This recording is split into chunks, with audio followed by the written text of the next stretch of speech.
Well, I am very glad to be here talking to you about this wonderful work of sewing. So we're going to spend the next few days looking how to do it step by step, gently. I don't want to go too far into what the kesa is about. I would refer you to Shogo Genzo of Master Dogen. Two chapters in particular, Kesakudoku and Denhei, are dealing with the symbol, the role, and the origin of the kesa, and the importance of the kesa in Soto Zen practice. What I really want to do is just to show you quickly what it is originally, because what you're about to sew is not the original kesa. It is called a rakusu, and it's a very small form, but the actual original form is a squarish piece of material which is put on the left shoulder, and you might have seen Jundo wearing it sometimes when he does his ceremony zazen or ceremony day, and it is sewn in very, very small stitches, as you can see. Same stitches that you're going to use to do your rakusu. And this is made of different panels put together in a particular way. So this is the original garment, which is worn by Buddhist monks and generally people sitting. This is a robe of zazen.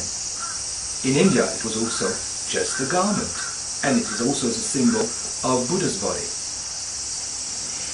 Now in the Meiji area, something happened. They wanted to simplify things, so they decided to make a small version, which was very handy for traveling, work, which is called samu, as you know, in the Zen path. And this robe is the one we're going to do together, sewn together. So I've got to put that back following. Yeah, that's it. We're going to look at the rakusu. So the rakusu, you've seen rakusu many times, I imagine, and this is a traditional rakusu. It's made of different parts. Basically, you've got the center part. That part with different panels, this part here, represents actually the original big one, okay? Which is 7, 9, 13, 15. Here it's 5 vertical panels put together with a frame, and then 2 sao to hang it from your neck, and a maneki, which is this piece here with a nice sewing of a broken pine needle, which represents our school. And on the back of the rakusu, of course, there is the silk with the calligraphy, the teacher's name, the date, and so forth. That's the idea. And this is put around your neck, like so. So on this one there is a ring. And I think some of you would like to put a ring on their rakusu. This rakusu comes from a monk shop. So it's not a Nyoho-e Rakusu. A Nyoho-e Rakusu would look like this. And that's what actually we are going to sew together. There is no ring. It's simple to do. It's more simple than with a ring, because the ring would just give you lots of complication. And you know, once you've done one rakusu, you can do another one with a ring and learn later on. But I would recommend now we do it without a ring. And so this is one in which you see clearly the panels. You see? 1, 2, 3, 4, 5 stripes put together and with the same sort of stitch. Can you see it alright? Yeah, I'm sure. Okay? Great. We need to follow a certain procedure. First of all, I need to speak to you about the tools you need. It's of paramount importance. The first one, of course, pair of scissors. A very good pair of scissors. You should actually use something like Fiskars. I mean, I don't want to give you brand names, but something which is professional. Do not cut paper with it, please. That wouldn't work. So just use a fine, sharp pair of scissors to get a very clean cut. Number one tool. Second tool, an iron. You should always iron in between sewing sessions. Make sure that your fabric is really well ironed, flat, and therefore no creases, no sort of, and you can work really well with it like that. So iron, scissors. You need a ruler, and what I would recommend is a ruler for sewing. It's transparent, it's got lines, and you can check your line in relationship to other lines through the transparency of the ruler. It's very convenient. And then of course you need a pen to draw lines on the fabric. So these are the 4 tools that we're going to use all the time. Of course, a needle and thread. There are issues about the color of the thread. In some schools, the thread should stand out and be seen. In some other schools, it should just almost merge with the fabric. I leave it up to you, actually. It shouldn't be a decoration. It should not be something that you should be attached to. Just you're putting things together in a regular way. But I like it to be whitish. It could be yellowish, if you wish, or just the same sort of color as your fabric. Now, next thing is the color of the thing. This is what you would find in most rakusu. This is a color which is very much used in Japan and also in the West. A kind of dark brownish color. Why dark? I mean, some people ask the question, and I understand it might be a bit confusing. The rakusu and the kesa are not meant to be bright, appealing to the eye. They are meant to be simple garments. Originally, they were made out of disregarded fabrics, put together, sewn, dyed. So it used to be a sort of earthy color. Nothing to stand out, to be noticed. So dark brown, dark green, dark blue, and also black, but not pitch black, please. Just because it's very hard to get a pitch black with a dye. It should be a sort of blackish fabric. Isn't black also usually associated with young monks, trainees? It is in Japan, but it's not in the Nyoho-e tradition. What you have to understand is there are 2 different traditions as far as kesa is concerned. There is the Sotoshu tradition, where only shops are allowed to sell rakusu and kesa to monks. And there is a sort of wild tradition which was recreated by Sawaki Roshi and Master Sawaki. And this tradition asked the monks to do their kesa by hand, by themselves. That's what we're going to do together. Okay, so what the rakusu I'd like us to do is this one. Not with 2 different colors. Here you've got 2 different colors, of course, because this is a funzo-e rakusu. What we're going to do is just a plain rakusu, like this. Okay, plain, just nothing to stand out, just same fabric. And first of all, I need to show you the stitching, how to stitch. In order to do so, I prepared a little piece of material with some stitches here. Can you see all right? Okay. Shall I put it flat here? Maybe better. Good? Okay. Right. So what I did intentionally is that I did 3 rows of various gaps between the stitches. Just to tell you that it's not a big issue if your stitches are far or close. Just do it at your own rhythm. They should be sort of equal distance. Each dot should be sort of same distance from the previous and the following one. But basically, apart from that sense of rhythm, that's how it should look like. And in order to actually train yourself to do it, I reckon you should take a piece of fabric, just a needle, and do it. Today, what I'm going to do is to show you how it works, okay? Now this is two pieces I started to put together in that style. Imagine just you draw a line, and maybe I should kind of start from the very beginning. Right, I would suggest that you get a bit of training doing the stitches. In order to do so, I would just take a piece of fabric and I would just fold it in two, like so. So you end up with a certain thickness to go through and sew through. Once you've done that, you could draw lines. So you can exercise during the stitching, getting the regularity, the rhythm, and feel comfortable doing it before you actually start on the real thing, on the rakusu. Next thing is important is the thread. Now you do not need to have a double thread, just single thread, which means you go through the eye of the needle and you use a length which is not that big. It shouldn't be too long.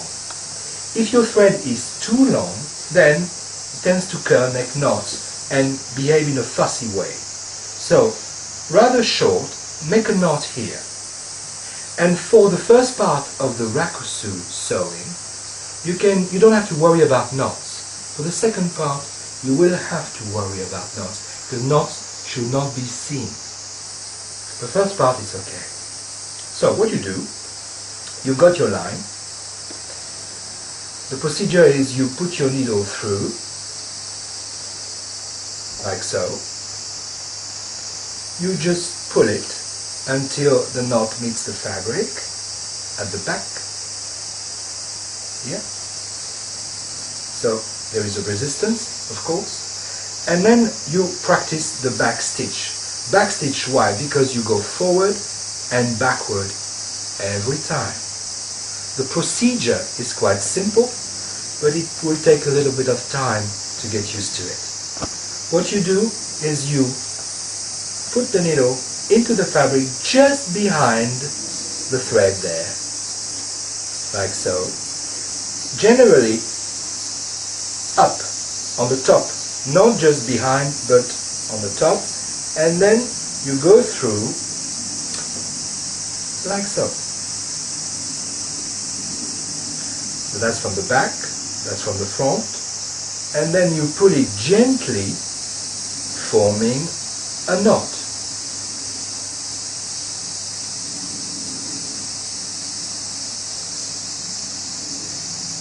And repeat the procedure. You just go on the top of the knot, a few, 1 millimeter maybe above,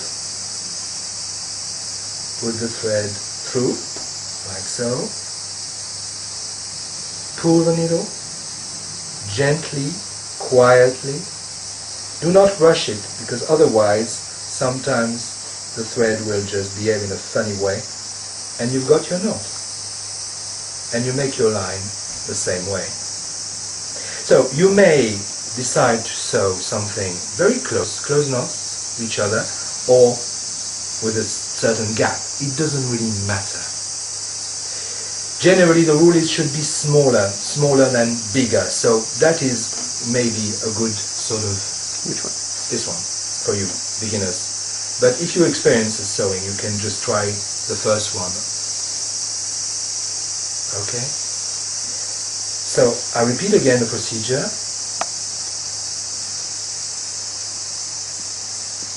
Okay? And then I pull it, not too fast. So I get, and the reason why it's going up and down is because I'm just showing it to the camera and I'm not doing it for myself. So I'm sewing in a funny position. But that's alright, you see. I'm just not making a very straight line. So you do it like that for a couple of times, make a few lines until you've got something pretty much regular, and then you can go into sewing. Now, next thing is, how does that work? What is the rakusu made of? Well, that will really help you to understand. We've got the central part, and that's what we're going to sew first, this very central part, made of 1, 2, 3, 4, and 5 stripes. So there's actually 10 pieces to sew together. The procedure is to sew first the vertical pieces, stripes, and then to put together the vertical together, and you get this body. So first, for instance, first this section, I will isolate with color paper to show you. So first you do that, and you've got a second one like this, and another one like this, another one, and then you put them together, sewing this bit. So in order to make it clearer, I want to use sort of color paper. As you notice, there's always a short piece and a long piece. Short, long, long, short, short, long, and it alternates, making a nice pattern. It's not regular, okay, as you see it. So we're going to imagine we're doing this central part here, which is on a normal rakusu. I'm going to show you now what it looks like.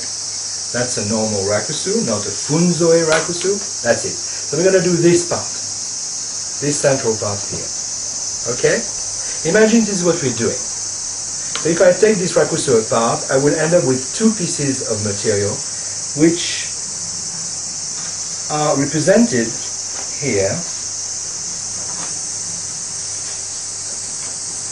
This and that. Okay. This is the small bit here, and this is the long bit here. Right. So that's what you have when you cut your material. 2 pieces to put together. How do they come together? And it took me a long time to figure it out, to understand it. So first you have to draw 3 lines. On the small piece, you draw a line at 1 centimeter from the edge, and then you draw a line at 2.5 centimeter. So you've got 3.5 centimeter here, and 1 line and another line. That's the idea. Okay? On the long piece, the bigger piece, you draw a line at 1 centimeter from the edge. And then you're ready. Because you actually have to put this on top of that. But how? This is how I would like you to understand how it works roughly. I'm going to go maybe, I don't know, maybe fast, but then I'll do it again slowly for you. But what I want you to see is this. This is the idea.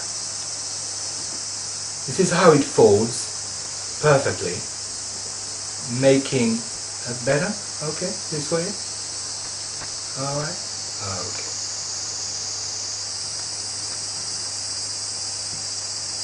Now the way to get there is pretty simple. Remember, you've got a line here, and you've got a line here, and you've got to match the 2 lines like so.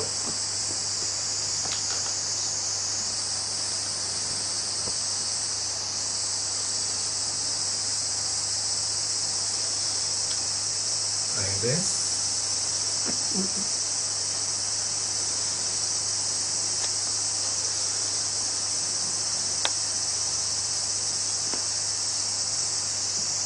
Now, if you are sewing, what you start doing is to do your stitches here. Just along here, along that line.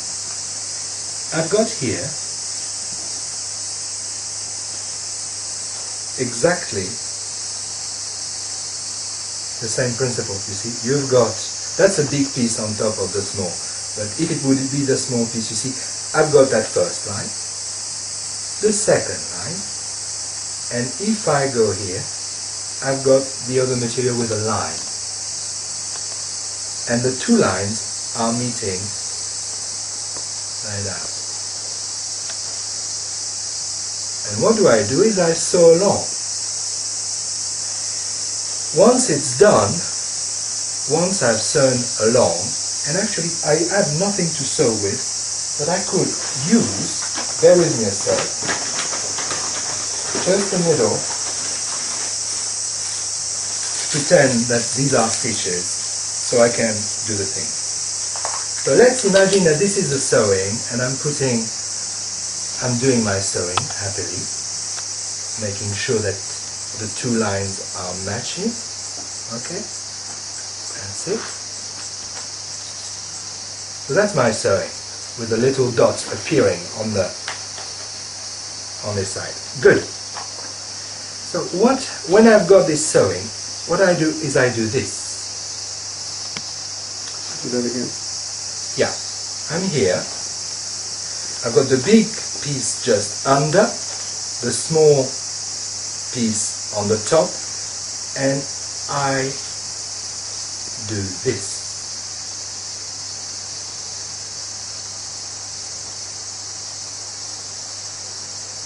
Then I iron very well, and the first line appears here, and all I have to do is to fold that back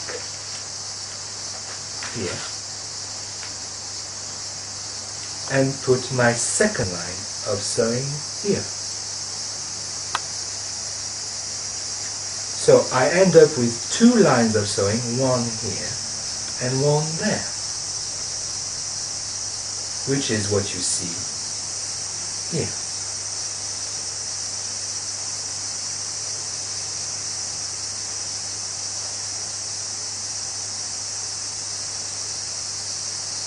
So this is the central piece, as I said, because the small piece is on top of the big one.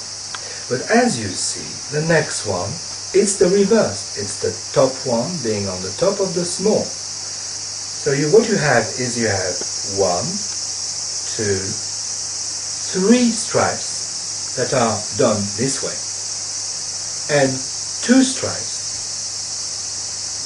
that are done the other way. The big stripe being on top of the small one.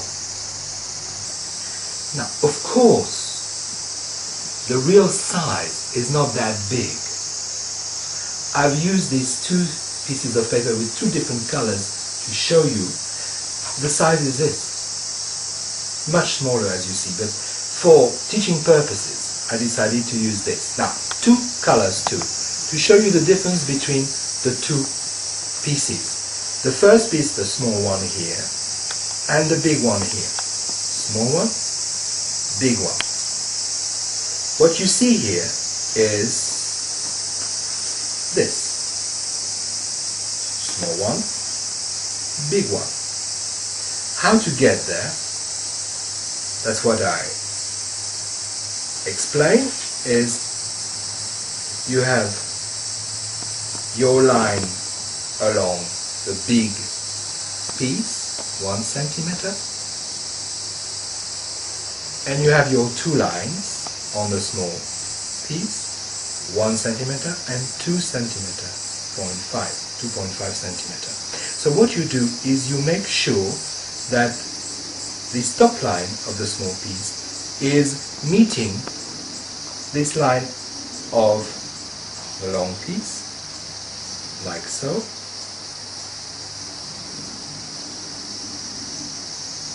You can also, just a tip, use the transparency of the material into the light to adjust things, looking through it.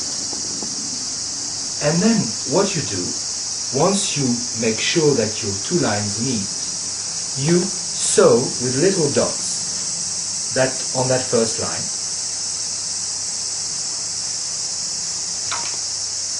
Like so. And then you do this movement, stretching. You get that. You iron well to flat, to make it really flat and really beautiful even, and you put this in like that, and you get this first vertical stripe. Now, you need... Could you show exactly from where to where on the actual rakusu? Yes, so you've got it here, you've got it here, and you've got it here. Where does it begin, where does it end? This is the mystery of the Rakusu. Very profound question. So you have basically 5 stripes, 3 being built on that pattern, small on top of big, 2 big on top of small. So, to make the big on top of small, you do exactly the same, but you deal with the big as with the small in that case. That is to say, you take your big part, you draw a first line at 1 centimeter, a second one at 2.5, and there you just, on the small part, draw a simple line here, and you do the same procedure. So you end up really with 1, 2, 3, 4, 5 stripes. 3 being short, long, short, long, short, long. 2 being long, short, long, short.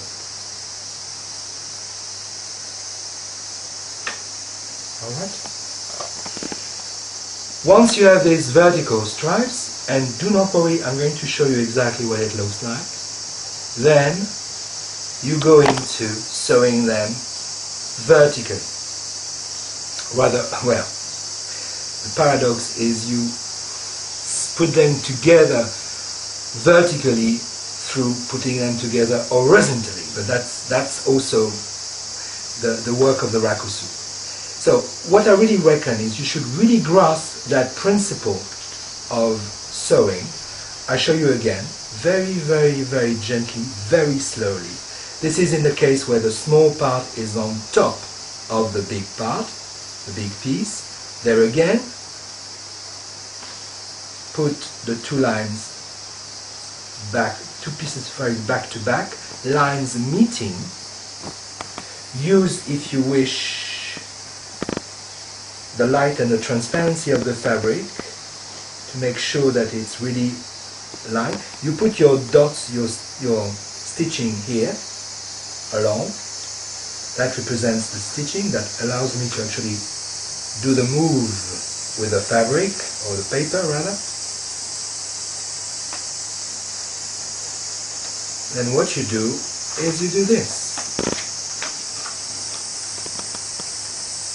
You iron flat really well, and that you put in and sew along. And this is the principle for a big kesa and a small rakusu. That's how it works. Folds perfectly so the fabric doesn't trim, and you've got your dots all along running here. That's it.